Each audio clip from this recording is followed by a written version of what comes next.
¿Quién creó a Dios? Esta es una de las preguntas más antiguas y profundas que la humanidad se ha planteado. Una interrogante que no solo toca el terreno de la religión, sino también el de la filosofía, la ciencia y hasta el de la vida cotidiana. Imagina por un momento la escena: un niño levanta la mano y pregunta inocentemente a su maestro de catequesis, a un filósofo o incluso a sus padres: ansí todo tiene un creador. Entonces, ¿quién creó a Dios? Esa simple duda, formulada con la naturalidad de la infancia, ha encendido debates durante miles de años. Para empezar a entenderlo, primero debemos mirar la lógica detrás de la pregunta. En la vida diaria estamos acostumbrados a que todo lo que existe tiene un origen. Una mesa fue creada por un carpintero, una casa fue construida por ingenieros y albañiles, incluso un árbol proviene de una semilla. La cadena de causas y efectos parece interminable, y justamente en ese razonamiento surge la idea: si Dios existe, alguien debió crearlo. Pero aquí es donde entramos a un terreno distinto. Las religiones monoteístas como el cristianismo, el judaísmo y el islam nos presentan a Dios como un ser eterno. No tiene principio ni fin. Es decir, Dios no fue creado en él, simplemente es. La Biblia, por ejemplo, comienza con las palabras en el principio creó Dios los cielos y la tierra. Observa bien, el texto no explica de dónde vino Dios, lo presenta ya como existente antes de cualquier principio, y eso es lo que choca con nuestra lógica cotidiana, porque nosotros solo entendemos un mundo donde todo tiene un inicio. La filosofía también ha abordado este dilema. Aristóteles, siglos antes de Cristo, habló del primer motor inmóvil. Según él, debía existir una causa inicial que pusiera en movimiento toda la cadena de causas y efectos, pero que a la vez no fuera causada por nada ni por nadie. Ese primer motor, para muchos pensadores, es lo que hoy llamamos Dios. Entonces, la pregunta cambia de forma. Tal vez no se trata de quién creó a Dios, sino de aceptar que si Dios es eterno, no necesita un creador, porque si alguien lo hubiera creado, ese alguien sería aún más grande que Dios, y entonces nuestra pregunta se trasladaría hacia atrás infinitamente. Aquí aparece un concepto fascinante: la eternidad. Para nosotros, que vivimos atados al tiempo, pensar en algo eterno resulta casi imposible. Todo lo que conocemos nace, crece y muere. Pero la idea de Dios rompe esa regla. La eternidad significa que no existe un antes ni un después para Él. No hubo un momento en que comenzó a ser, ni habrá un momento en que deje de existir. Su existencia trasciende el tiempo mismo. Muchos teólogos explican que esta confusión viene de aplicar las leyes de nuestro universo a aquello que está fuera de él. Elan es como si una gota de agua quisiera entender el océano, basándose únicamente en lo que conoce de su propia forma diminuta. Nuestra experiencia es limitada, pero la noción de Dios apunta a algo que está más allá de nuestras categorías humanas. Ahora bien, algunos escépticos dicen: aceptar que Dios no tiene creador es simplemente rendirse, es dejar la pregunta sin respuesta. Sin embargo, en realidad, es una forma de reconocer que hay conceptos que superan la lógica humana. No se trata de tapar un hueco con fe ciega, sino de comprender que, si todo lo que existe tuvo un comienzo, debe existir una realidad distinta, eterna y autosuficiente, que explique ese inicio. La ciencia moderna, curiosamente, también abre la puerta a este debate. El Big Bang, la teoría más aceptada sobre el origen del universo, señala que todo comenzó en un instante específico. Antes de eso, no había tiempo ni espacio. Entonces surge la pregunta: ¿qué o quién provocó ese estallido inicial? Algunos científicos dirán que fue el resultado de leyes físicas todavía no entendidas del todo. Otros sostienen que es razonable pensar en una causa trascendente, una mente creadora, y ahí es donde convergen la fe y la razón. Para quienes creen, Dios no es un ser dentro del universo que necesite ser creado, sino la causa primera, el fundamento mismo de la realidad. Él es el ser necesario que da sentido a todo lo demás. Si lo pensamos con detenimiento, la pregunta ¿quién creó a Dios? Parte de un error de categoría en Dios. No pertenece al grupo de cosas que necesitan un origen, porque Él es el origen de todas las cosas. Para profundizar aún más, imaginemos una cadena de fichas de dominó cayendo una tras otra. Cada ficha depende de la anterior para moverse. Pero ¿qué pasa si retrocedemos hasta la primera ficha? En algún punto debe existir algo o alguien que haya dado el primer impulso. Ese inicio no puede depender de otra ficha, porque entonces la cadena nunca habría comenzado. Así funciona la lógica de la existencia. El universo es como esa larga fila de fichas, y Dios es la mano que las puso en movimiento sin necesitar ser movida por otra. San Tomás de Aquino, uno de los pensadores más influyentes de la Edad Media, desarrolló esta idea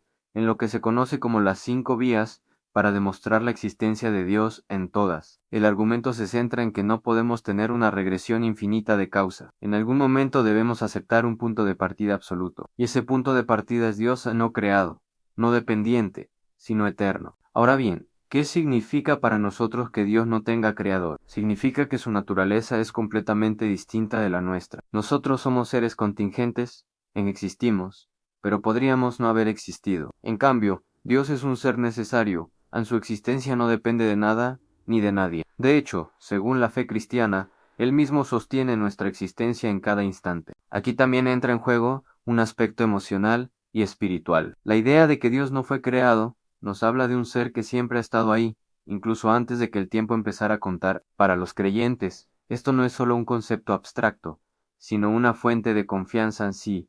Dios es eterno, entonces su amor, su poder y su presencia también lo son. No se agotan, no se acaban, no dependen de circunstancias. Al mismo tiempo, esta respuesta nos confronta con nuestra propia pequeñez. Nos recuerda que nuestra mente, tan acostumbrada a medir, pesar y calcular, tiene límites. Llegar al concepto de un Dios eterno es como mirar al horizonte y comprender que, por más que caminemos, siempre habrá más allá. Y esa sensación, lejos de ser frustrante, puede despertar en nosotros una profunda humildad y para muchos, una fe más sólida. Sin embargo, la pregunta ¿quién creó a Dios? Sigue teniendo fuerza porque revela algo muy humano en nuestra búsqueda insaciable de respuestas. No nos basta con aceptar que algo es sin más. Queremos entenderlo todo, trazar líneas de causa y efecto hasta el último detalle. Esa curiosidad ha sido el motor del conocimiento, la ciencia y la filosofía, pero también nos recuerda que hay fronteras que quizá nunca podamos cruzar del todo. Algunos filósofos modernos proponen que la pregunta está mal planteada. Sería como preguntar, ¿qué color tiene el sonido? O, ¿cuál es el número más grande? Son interrogantes que en apariencia tienen sentido, pero que al analizarlos chocan con categorías equivocadas. Dios, según esta visión, no pertenece a la clase de seres que necesitan un origen. Su esencia misma es existir. En otras palabras, preguntar quién lo creó es aplicar mal la lógica del mundo creado a alguien que está fuera de ese marco. En contraste, otras corrientes de pensamiento prefieren responder con un silencio reverente. En lugar de tratar de atrapar a Dios con definiciones, aceptan el misterio como parte de la experiencia espiritual. Para ellas, lo importante no es tanto saber cómo existe Dios, sino cómo su existencia transforma la vida humana, cómo inspira valores, otorga propósito y despierta esperanza. También encontramos perspectivas críticas que ven la idea de un Dios eterno como una forma de escapar del problema. Según ellos, decir que Dios siempre existió es lo mismo que detenerse en un porque sí. Pero aquí surge una reflexión interesante. Incluso la ciencia, cuando se enfrenta a los límites del universo, admite que hay condiciones iniciales que simplemente existen. La diferencia es que, mientras la ciencia se concentra en describir cómo funciona el universo, la teología busca explicar por qué existe algo en vez de nada. En ese cruce de caminos, la pregunta por quién creó a Dios nos invita a mirar más allá de lo evidente. No importa si partimos de la fe o de la razón. Ambos caminos nos conducen hacia la necesidad de aceptar un fundamento último, una realidad sin principio que sostenga todo lo demás. Y es allí donde, para millones de personas a lo largo de la historia, la respuesta ha sido clara: ese fundamento es Dios. Llegados a este punto, la pregunta inicial ya no suena tan sencilla como parecía. ¿Quién creó a Dios? Se transforma en una puerta que abre discusiones sobre el tiempo, la eternidad, la ciencia, la fe y el misterio mismo de la existencia. No es solo una cuestión infantil, sino un recordatorio de que la vida está llena de interrogantes que nos superan. Para los creyentes, la respuesta definitiva es que Dios no tiene creador, porque Él es el creador de todo. Su naturaleza es distinta de la nuestra, mientras nosotros dependemos de causas externas, Él existe por sí mismo. Para los filósofos, es el ser necesario, el primer motor inmóvil, la causa no causada. Para los científicos creyentes, es la mente detrás del orden del cosmos. Y para quienes dudan o rechazan la idea de un Dios, la pregunta sigue siendo un reto que invita a buscar explicaciones alternativas, aunque ninguna de ellas cierre el círculo completamente. En cualquier caso, reflexionar sobre esta cuestión nos ayuda a ampliar la mirada. Nos recuerda que el universo no es solo un conjunto de átomos y leyes físicas, sino también un misterio abierto, un misterio que nos invita a reconocer nuestros límites, pero también nuestra capacidad de maravillarnos, porque incluso si no llegamos a una respuesta definitiva, la sola búsqueda ya transforma nuestra forma de ver la vida, y tal vez, al final, esa sea la verdadera enseñanza: que hay preguntas que no están hechas para ser respondidas de manera definitiva, sino para acompañarnos en el viaje. Preguntas que despiertan humildad, nos conectan con lo trascendente y nos impulsan a seguir explorando. ¿Quién creó a Dios? Puede no tener una respuesta que encaje en nuestra lógica, pero tiene el poder de recordarnos que hay realidades que trascienden nuestra comprensión. Así, la próxima vez que alguien te pregunte con cierta picardía o genuina curiosidad quién creó a Dios, podrás responder con calma: no se trata de un ser creado, sino del ser eterno, la fuente y el origen de todo lo que existe. Y en esa verdad, cada persona podrá decidir si ve un misterio sin resolver o una invitación a la fe.